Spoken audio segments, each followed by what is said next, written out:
go.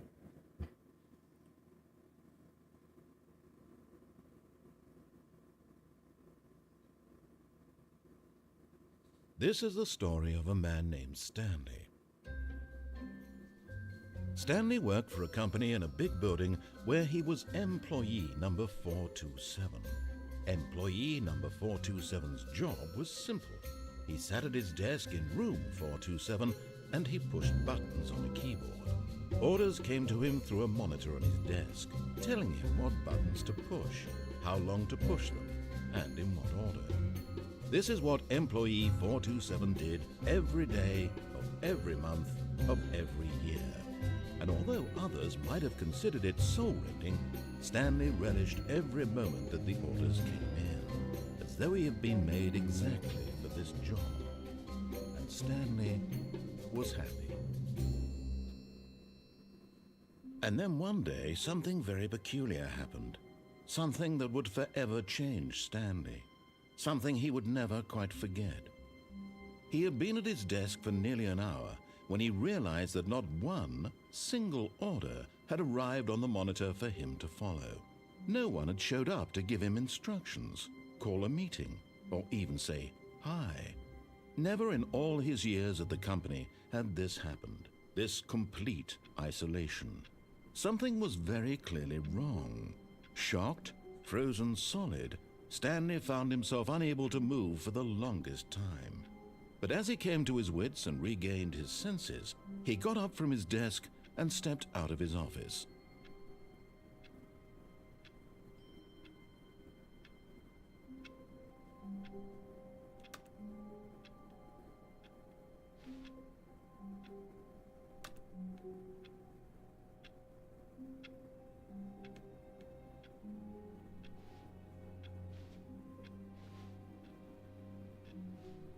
All of his co-workers were gone. What could it mean? Stanley decided to go to the meeting room. Perhaps he had simply missed a memo. No matter how hard Stanley looked, he couldn't find a trace of his co-workers.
Stanley went around touching every little thing in the office, but it didn't make a single difference, nor did it advance the story in any way.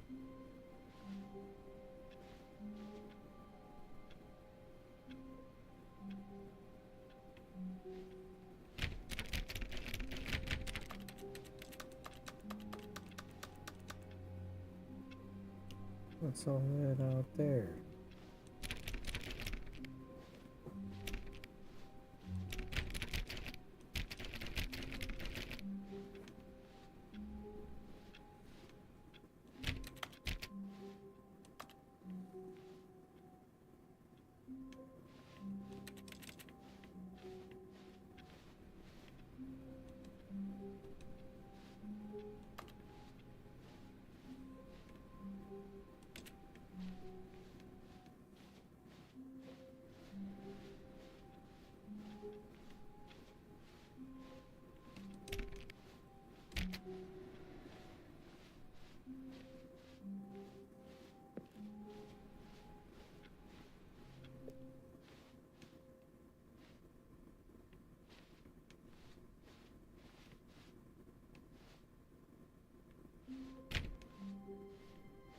When Stanley came to a set of 2 open doors, he entered the door on his left.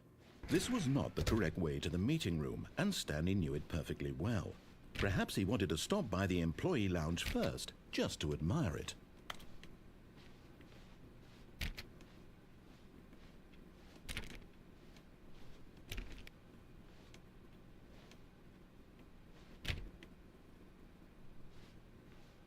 Ah, yes, truly a room worth admiring. It had really been worth the detour after all, just to spend a few moments here in this immaculate, beautifully constructed room. Stanley simply stood here, drinking it all in.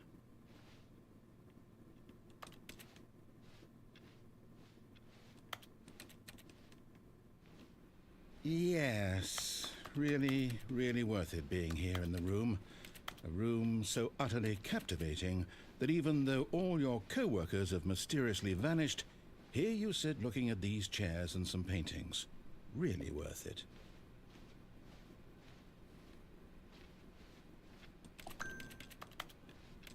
At this point, Stanley's obsession with this room bordered on creepy and reflected poorly on his overall personality. It's possible that this is why everyone left.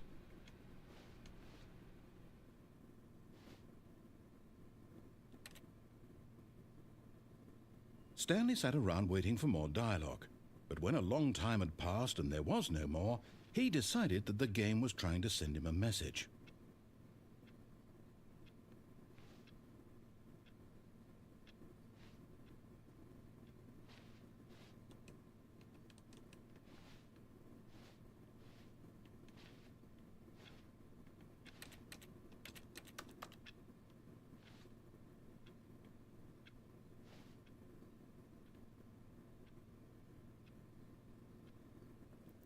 How long is it gonna take?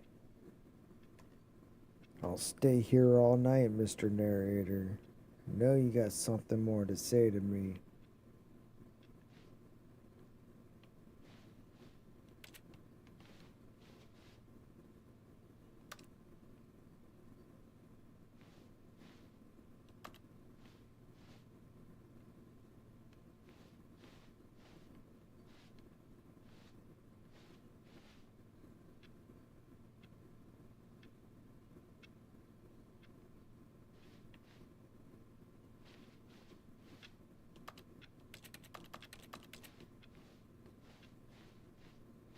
But at last, he'd had enough of the amazing room and took the first open door on his left to get back to business. And so he detoured through the maintenance section, walked straight ahead to the opposite door, and got back on track.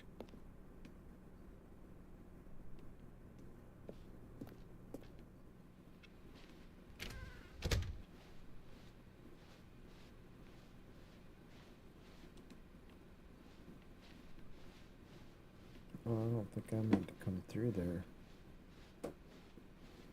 Yet there was not a single person here either. Feeling a wave of disbelief, Stanley decided to go up to his boss's office, hoping he might find an answer there.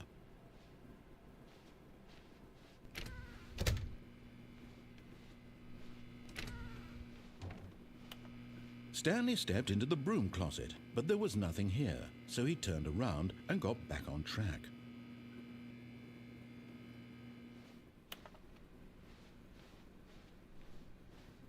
Coming to a staircase, Stanley walked upstairs to his boss's office.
Stepping into his manager's office, Stanley was once again stunned to discover not an indication of any human life.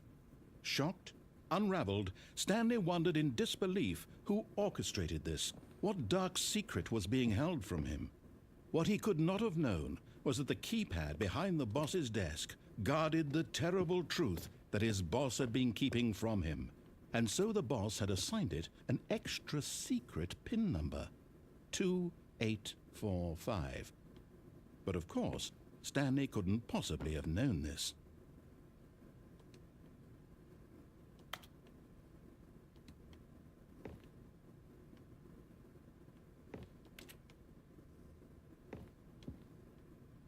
Stanley just sat around twiddling his thumbs. Trying to input anything on the device was useless, since he could never possibly know that the combination was 2845.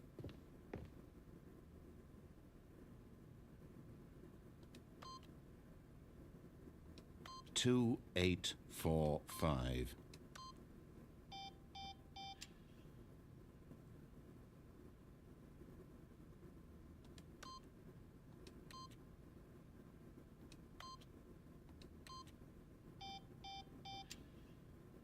Forgot, but it turns out that the panel's emergency override kicked in, and the door just opened all by itself, and Stanley got the hell along with the story.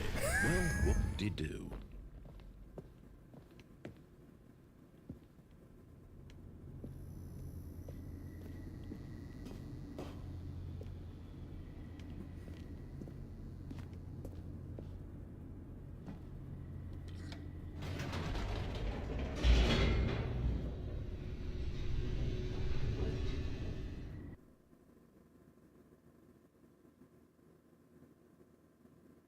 Descending deeper into the building, Stanley realized he felt a bit peculiar. It was a stirring of emotion in his chest, as though he felt more free to think for himself, to question the nature of his job. Why did he feel this now, when for years it had never occurred to him?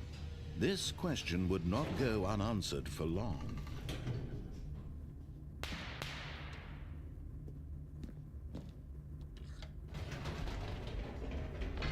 Whoops, nope, never mind. Stanley actually got back into the elevator and went back up. Silly me. Why did Stanley do that when he knew that it would just lead back to his boss's office? Well, that's a great question. I just can't wait to find out.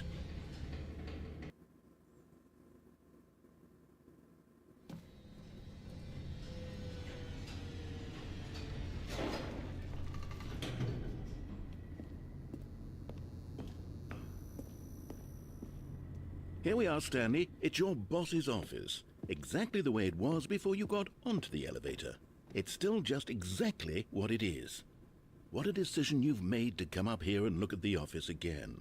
This has fleshed out the plot of the story in new and fascinating ways I could have never anticipated. It's that keen eye for storytelling that you have, an incisive rapid fire of critical plot points, one after the other, weaving a rich tapestry of uncompromising narrative. Wow!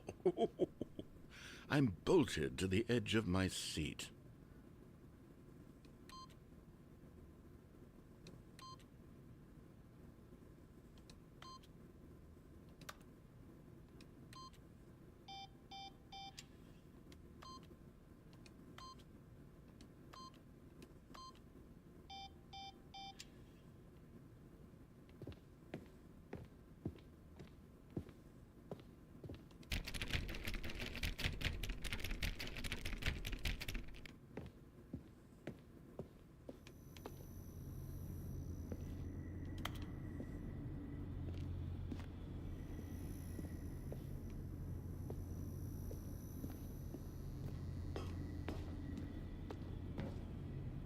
Incredible. Now he's getting back into the elevator and going down again. Ladies and gentlemen, how does he keep coming up with all of this?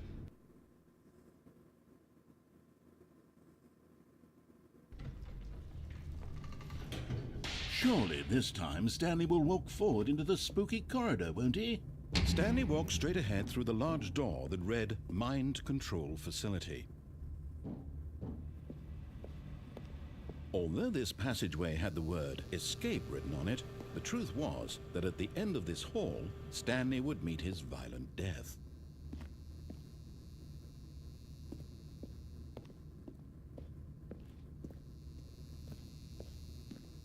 The door behind him was not shut. Stanley still had every opportunity to turn around and get back on track.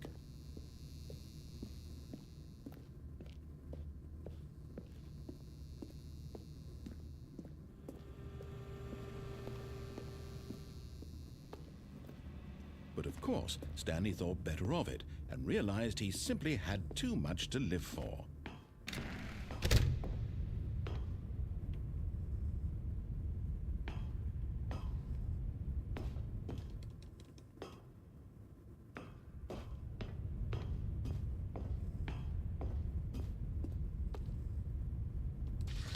The lights rose on an enormous room packed with television screens. What horrible secret did this place hold? Stanley thought to himself. Did he have the strength to find out?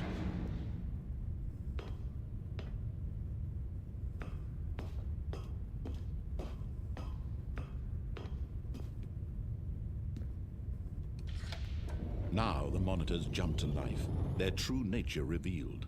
Each bore the number of an employee in the building, Stanley's co-workers. The lives of so many individuals reduced to images on a screen, and Stanley, one of them, eternally monitored in this place where freedom meant nothing.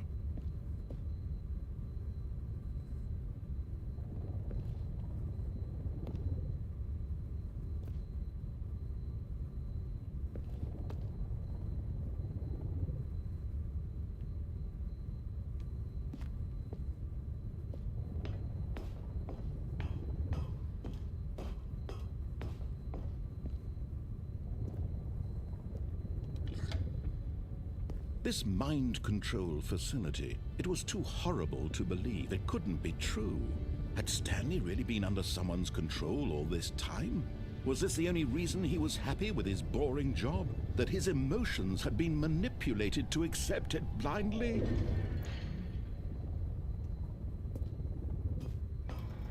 No, he refused to believe it. He couldn't accept it. His own life in someone else's control? Never!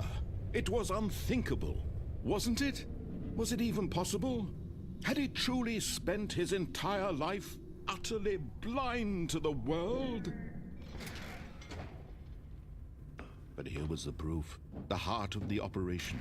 Controls labeled with emotions, happy or sad or content, walking, eating, working, all of it monitored and commanded from this very place.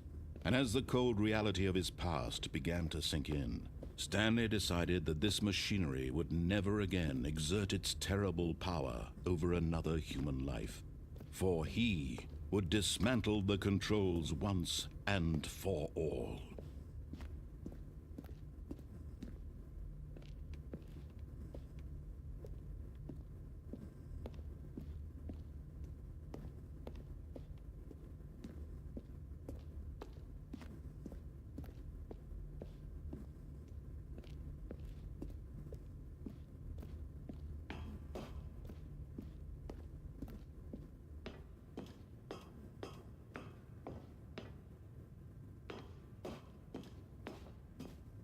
And when at last he found the source of the room's power, he knew it was his duty, his obligation, to put an end to this horrible place and to everything it stood for.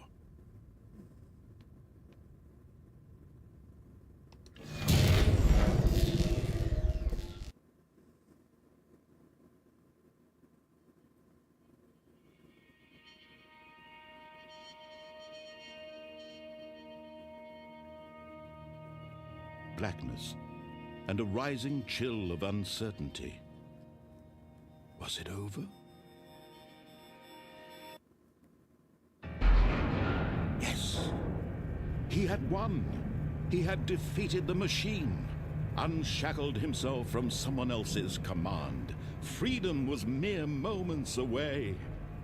And yet, even as the immense door slowly opened, Stanley reflected on how many puzzles still lay unsolved. Where had his co-workers gone? How had he been freed from the machine's grasp? What other mysteries did this strange building hold?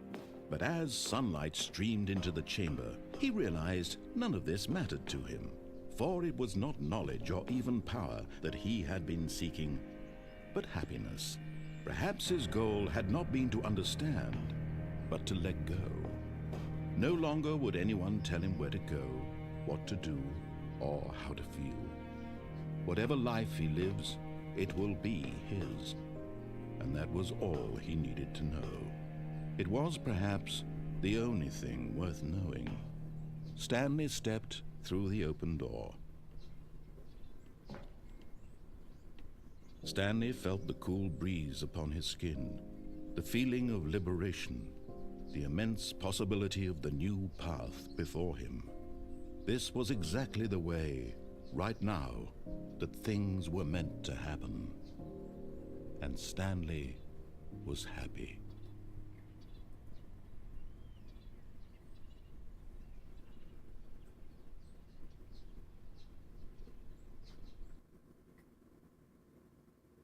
Or was he?